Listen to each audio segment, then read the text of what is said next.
Je vous présente une fable d'Ésope en grec ancien, Odoiporos kai aletheia, le voyageur et la vérité.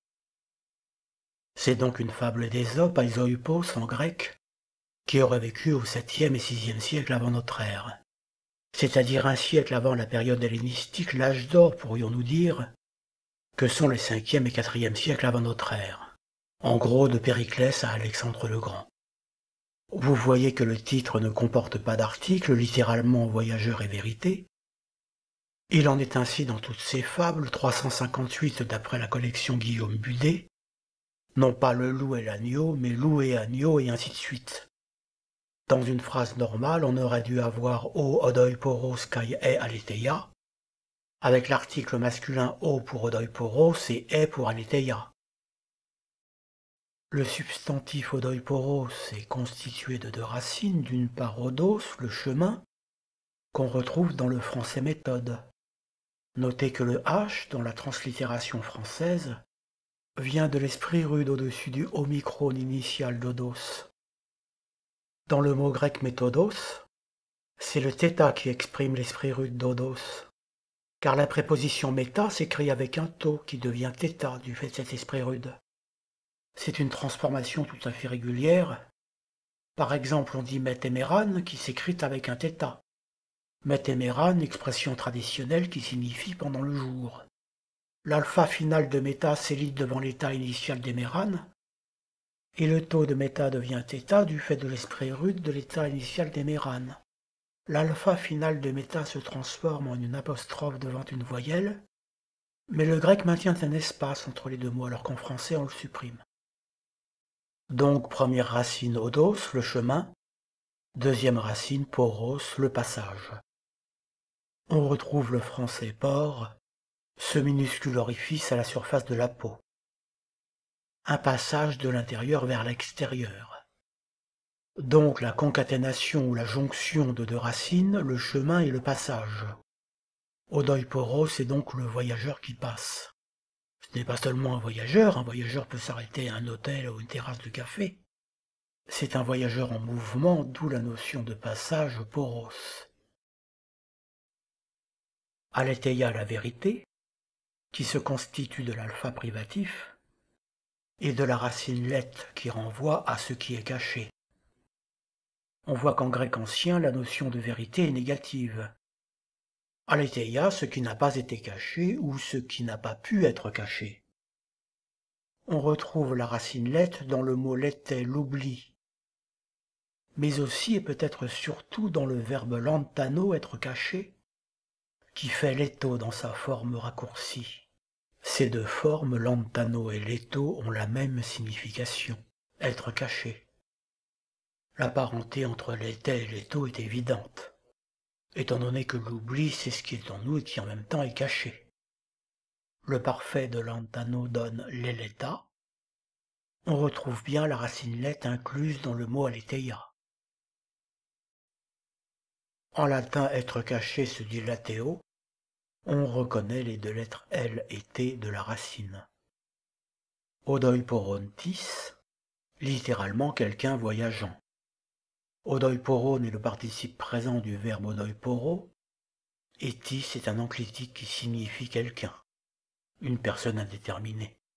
Les enclitiques n'ont pas d'accent propre mais peuvent avoir une accentuation accidentelle. Ici, l'enclitique tis n'est pas accentué. À chaque cas particulier, vous pouvez formuler intérieurement la règle d'accentuation. Par exemple ici, quand un enclitique monosyllabique fait suite à un mot accentué d'un accent circonflexe sur la dernière syllabe, l'enclitique n'est pas accentué. Si vous faites ce petit travail chaque fois que vous rencontrez un enclitique, non seulement vous trouverez facilement toutes les règles d'accentuation qui vous deviendront familières, mais aussi vous établirez des synthèses pour simplifier leur formulation. En eremoi, dans le désert. En réalité, eremos est un adjectif qui signifie vide, désert, mais il est fréquent de l'utiliser comme substantif. Ou alors on sous-entend Kora, eremos Kora, un lieu désert. Ce qui donnerait avec la préposition en eremoi korai, Avec des iota souscrits au datif appelés par la préposition n, on peut prononcer légèrement ces iota souscrits n eremoi corail, ou bien les ignorer dans la prononciation n eremo cora. Les recommandations des pédagogues divergent sur ce point de prononciation restitué. Vous choisirez celle que vous préférez, n eremo cora ou n eremoi corail. Notez que l'accent aigu avance d'une syllabe au datif par rapport au nominatif. Cela vient de l'allongement de la dernière syllabe au datif, oméga qui est long par rapport à omicron qui est court, et aussi de la loi de l'imitation, qui veut que l'accentuation ne puisse pas remonter au-delà de l'antépénultième syllabe, c'est-à-dire au-delà de la troisième syllabe en partant de la fin du mot. Comme la voyelle longue vaut double, on compte dans eremoi 1, 2, 3, et dans eremos 1, 2, 3. On tombe parfois sur l'expression entei eremoi avec l'article féminin au datif, ce qui montre bien que l'adjectif substantivé eremos est bien considéré comme féminin, puisqu'il est accompagné de l'article féminin au datif tei, ou alors on sous-entend le mot féminin corail au datif, entei eremoi ou entei eremoi corail. Le désert se dit eremia, on rencontrera plus loin ten eremian à l'accusatif avec l'article. Donc odoi poronti sen eremoi, littéralement quelqu'un voyageant dans le désert. Eure, trouva. Eure est l'aoriste du verbe eurisco, trouver, d'où l'adjectif français heuristique, qui renvoie à ce qui favorise les découvertes, on parle de méthodes heuristiques. L'aoriste d'eurisco est euron, qui s'orthographie aussi avec un epsilon initial. Quand vous cherchez la forme eure dans un dictionnaire, vous tombez sur l'entrée eurein de la forme la plus proche. On vous dit que c'est l'infinitif aoriste d'eurisco, et à eurisco, on vous donnera l'aoriste euron avec un état initial. Ce sera à vous de conclure et de comprendre qu'euron avec un état initial peut s'écrire avec un epsilon initial. D'où la forme eure à la troisième personne du singulier avec un epsilon initial. C'est donc à vous de boucler la boucle, comme on dit, à partir de la forme eure, eurein, eurisco, euron avec état initial, euron avec epsilon initial, d'où eure avec epsilon initial. En revanche, dans les petits dictionnaires de poche destinés aux étudiants, vous ne trouverez pas l'infinitif aoriste eurein, et encore moins la forme verbale eure, mais vous tomberez vite sur eurisco qui est très proche de la forme recherchée eure, et dans l'explication d'eurisco, on vous donnera les deux aoristes, euron avec état initial et euron avec epsilon initial. On ne rencontrera la forme eure expliquée que dans des ouvrages pédagogiques. Notez que le parfait d'eurisco est eureka, qu'on peut également orthographier avec un état initial ou un epsilon initial, mot qui a été translittéré en français et qu'on prononce Eureka, j'ai trouvé. Mot magique qu'on trouvera à la fin de la recherche de l'absolu de Balzac, que j'ai enregistré pour littératuraudio.com. C'est un site de livres audio gratuits que vous pouvez écouter ou télécharger sous la forme de fichiers MP3. Euron est un aoriste second, les aoristes premiers sont en alpha. Les aoristes seconds des verbes thématiques. Les verbes thématiques se terminent en oméga comme eurisco. Ces aoristes seconds se conjuguent comme des imparfaits classiques. C'est ce qui explique que dans les grammaires grecques, vous ne trouverez jamais de tableau de conjugaison des aoristes seconds thématiques. C'est à vous de savoir copier-coller les terminaisons des imparfaits thématiques. Les terminaisons des imparfaits thématiques sont on, s, et, omen et théon. Vous remarquez au passage que la première personne du singulier équivaut à la troisième personne du pluriel. Elles sont toutes les deux en on. Il suffit de coller à chacune de ces terminaisons la racine de l'aoriste, ce qui donne euron, eures, eure, euromen, eurete et euron.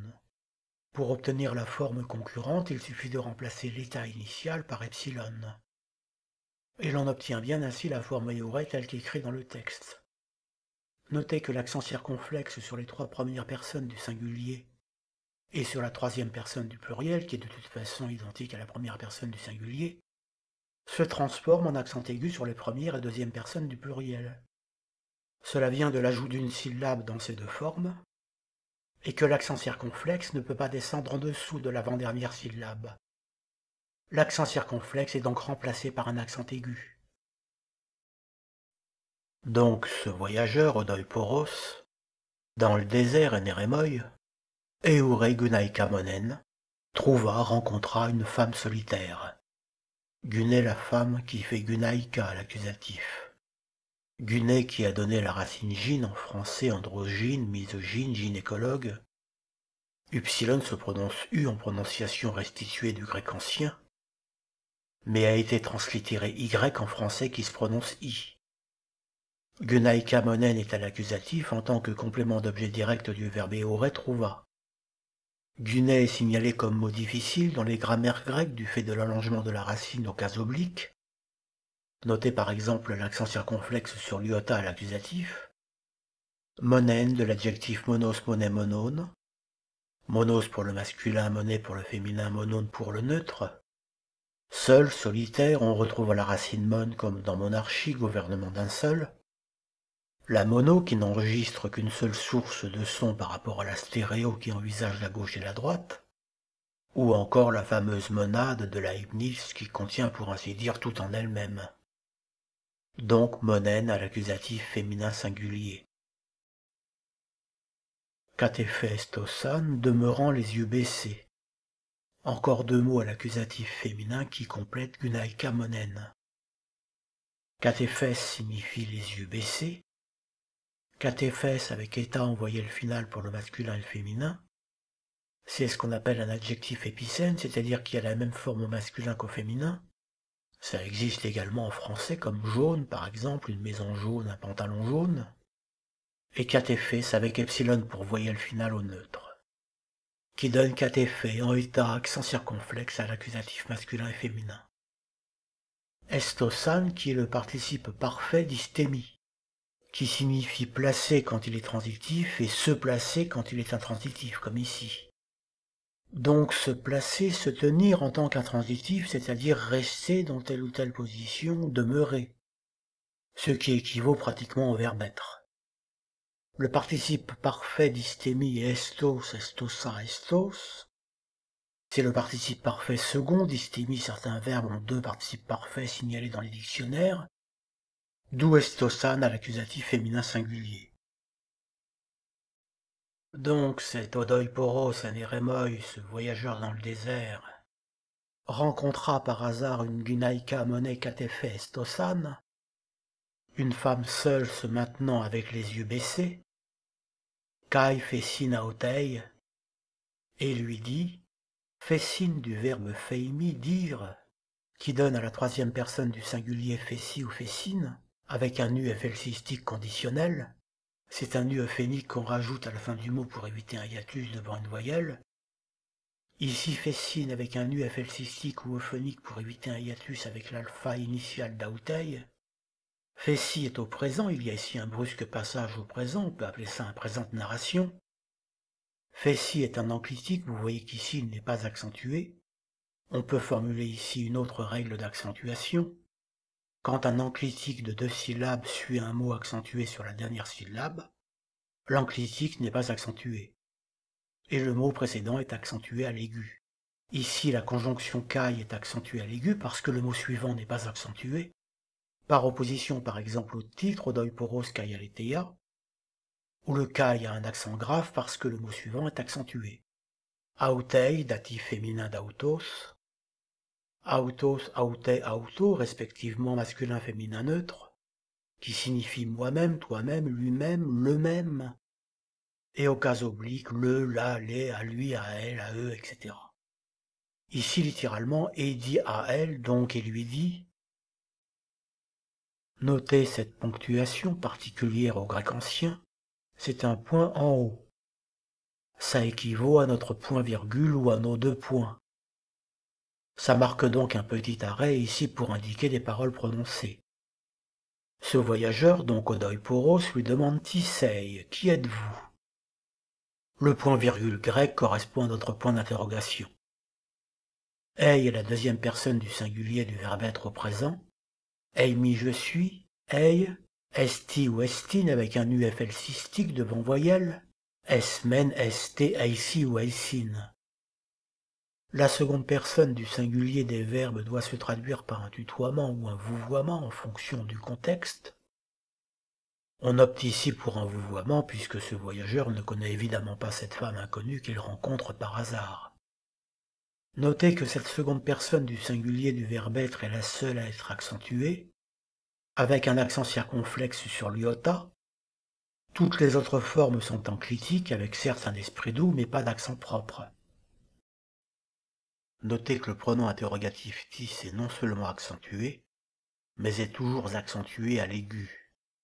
Ne pas confondre avec l'enclitique tis, qu'on a rencontré au début au doiporontis, quelqu'un voyageant.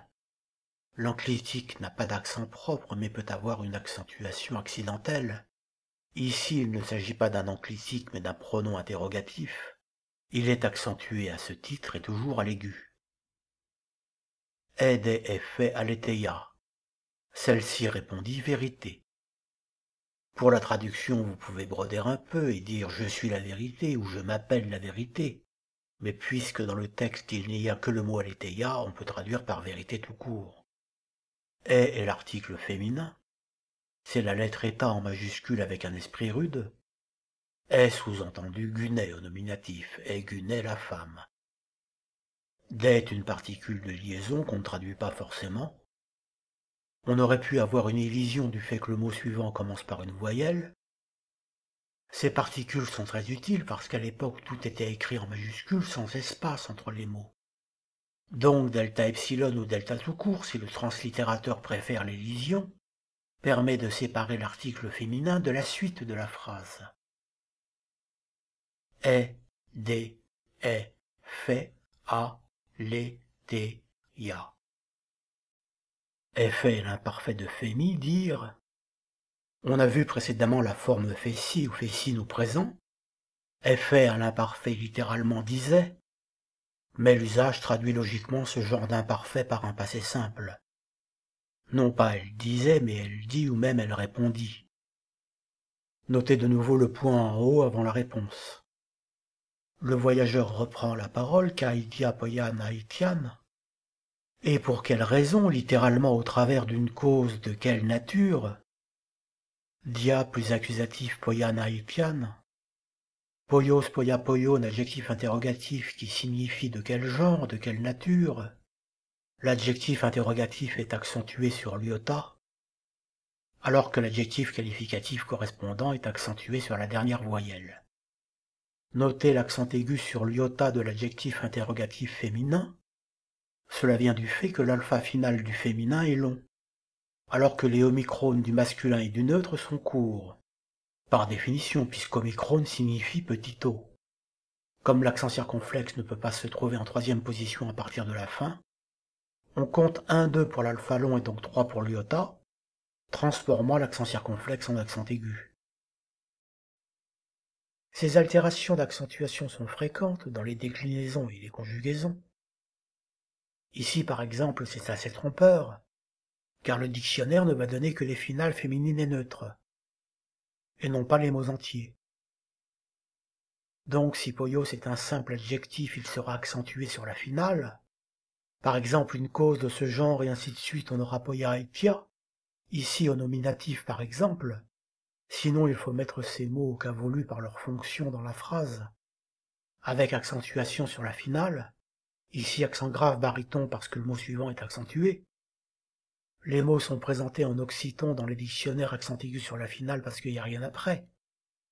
Mais dans un texte réel, l'occiton devient baryton si le mot suivant est accentué.